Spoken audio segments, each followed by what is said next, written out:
You can't skip these towns and photo spots if you're going to Tuscany. In this vlog, I'll take you through some of the most beautiful towns we visited, as well as a few photo spots and restaurants that really stood out. One thing I found really charming about our trip to Tuscany were all the medieval towns we visited. So let me talk about my favorite one first, Pienza.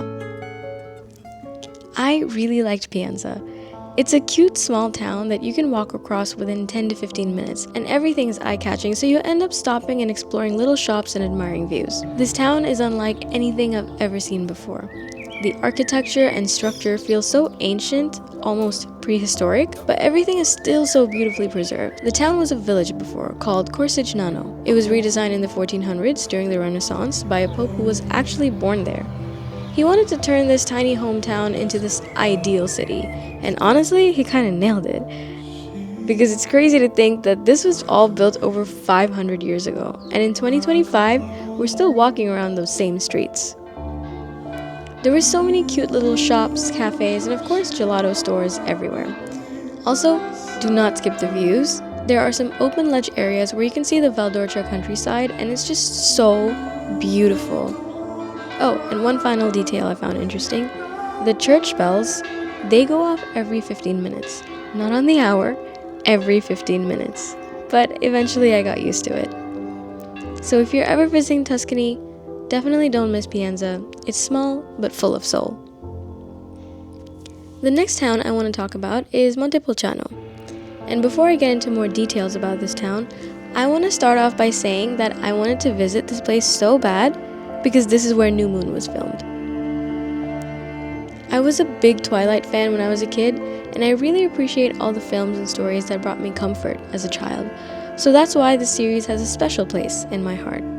And now that I'm older and married and decided to visit this town with my very human husband, I had decided that I had to recreate that scene.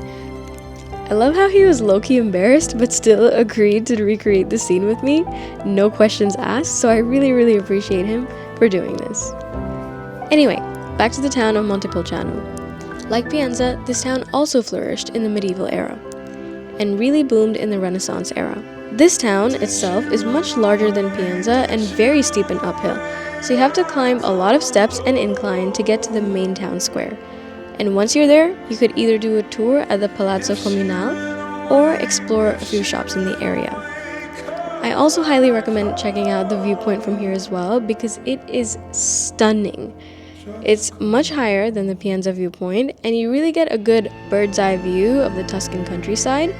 So it was a really surreal moment when we were here, and we kind of got lost in the beauty of it all and really had to take a moment to appreciate what we were seeing in front of us. We had these moments a lot through our honeymoon where we were just like, wow, I can't believe we're here.